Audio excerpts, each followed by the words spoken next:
जय शिवराय मित्रांनो, आपल्या चॅनलमध्ये तुम्हा सर्वांचं हार्दिक हार्दिक स्वागत आहे. मित्रांनो बघा, अंगणवाडी सेविका या संदर्भातली महत्त्वाची अपडेट आपण पाहणार आहोत. राज्यभरातील तमाम 1,88,000 ताई कामावर रुजू झालेले आहेत. त्यांना त्यांचं काम वाढवलेलं आहे, त्यांना कामावर कंटिन्यू केलेलं आहे. या संदर्भातला GR सुद्धा निघालेला आहे. सध्या अंगणवाडी भरतीची प्रक्रिया सुरू आहे. त्यातच ज्या काय यापूर्वी अंगणवाडी सेविका होता, ज्या काय ताई कामावर होत्या, त्यांना आणखी त्यांचं कामाचं दिवस वाढवण्यात आलेलं आहे. त्यांना कामावर पुन्हा रुजू करण्यात आलेलं आहे. तर या संदर्भातला GR सुद्धा निघालेला आहे. शासन निर्णय जाहीर झालेला आहे. नुकताच शासन निर्णय जाहीर झालेला आहे. किती तारखेला बघा, 12 मार्च 2025 या तारखेला महाराष्ट्र शासनाने महिला व बालविकास विभागाअंतर्गत आणि एकात्मिक बालविकासाच्या सेवा योजनेअंतर्गत जे काय प्रक्रिया राबवली जाते, अंगणवाडी सेविकांची जे काय पूर्ण प्रकल्प राबवला जातो त्या संदर्भातला हा GR आहे. याच्यामध्ये GRचा महत्त्वाचा मुद्दा पॉईंट काय आहे तर बघा, एकात्मिक बालविकास सेवा योजनेअंतर्गत जिल्ह्यातील ग्रामीण व आदिवासी प्रकल्पातील अस्थायी पदांना 1/3/2025 ते 31/8/2025 पर्यंत मुदतवाढ देण्याबाबत असा हा शासन निर्णय आहे, GR निघालेला आहे.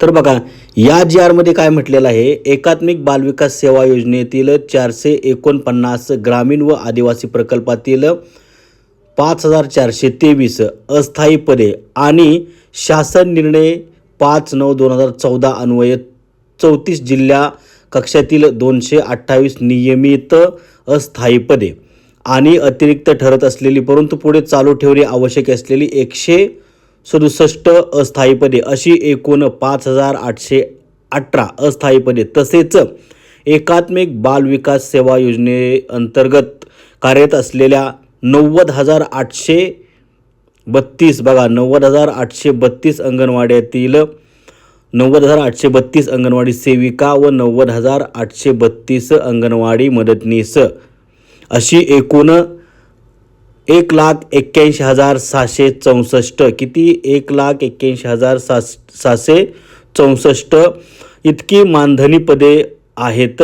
आणि एकूण किती इथं दिलं आहे 5,818 अधिक 1,81,664 बरोबर किती होते इथं त्यांनी सांगितले 1,87,442 म्हणजे जवळजवळ 1,88,000 या पदांना दिनांक 1/3/2025 ते 31/8/2025 म्हणजे ऑगस्ट महिना 8वा महिना हा ऑगस्ट महिना येतो, या तारखेपर्यंत या पदांना जे काय सध्या कार्यरत आहेत ज्या अंगणवाडी सेविका त्यांना या तारखेपर्यंत आता काम करण्यासाठी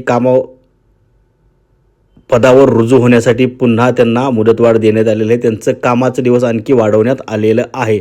हे जे अस्थायी पद्धतीने जे काय पदं भरलेली आहेत यापूर्वी त्यांची जे काय मुदत संपली असेल त्यांना आता आणखी 31/8/2025 पर्यंत आणखी अस्थायी पदांना हे पद चालू ठेवण्यासाठी त्यांचं काम हातातील काम हिसकावून न घेता, त्यांना कामावर न काढता, त्यांचं रोजंदारी बंद न करता त्यांचं ती रोजंदारी पुढं चालू ठेवणं, त्यांना कामावर पुढं चालू ठेवणं कायम म्हणजे मुदतवाढ देण्यास आता आलेली आहे. या संदर्भातला हा पूर्ण GR शासनाने काढलेला आहे, जाहीर केलेला आहे. हा बघा असा हा पूर्ण GR आहे. तुम्ही पूर्ण GR इथं आपण व्हिडिओच्या डिस्क्रिप्शन बॉक्समध्ये देत आहोत. तो GR तुम्ही पूर्ण वाचू शकता. या नुकताच GR जाहीर करण्यात आलेला आहे. या GR मध्ये नक्की काय म्हटलेलं आहे हे सुद्धा आपण आता बघितलेलं आहे.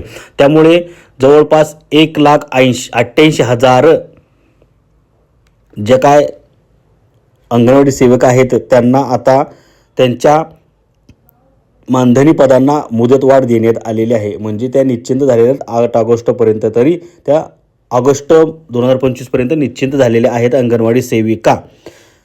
तर आता एकीकडे 1,88,000 जे काय अंगणवाडी सेविका होत आहेत त्यांना आता मुदतवाढ देण्यात आलेली आहे. दुसरीकडे अंगणवाडी भरती सुरू आहे. त्यामुळे अशा सर्व आपण अंगणवाडीच्या संदर्भातले अपडेट आणि लाडक्या बहिणीच्या संदर्भातले सर्व अपडेट माहिती योजनांची माहिती आपण चॅनलवरती देत असतो. त्यामुळे कृपया तुम्ही आपला चॅनल पाहत राहा, सर्व व्हिडिओ पाहत राहा, अशीच नवनवीन माहिती तुम्हाला मिळत राहील. त्यामुळे तुम्ही आपल्या चॅनलवरती व्हिडिओ पाहत राहा आणि आपल्या चॅनल सबस्क्राईब करा, बेल आयकॉनची घंटी दाबा. सर्वांपर्यंत हा व्हिडिओ पोचवा. सर्व ज्या काय अंगणवाडी सेविका आहेत त्यांना ही खुश खबर द्या, ही आनंदाची बातमी द्या. जय हिंद, जय महाराष्ट्र.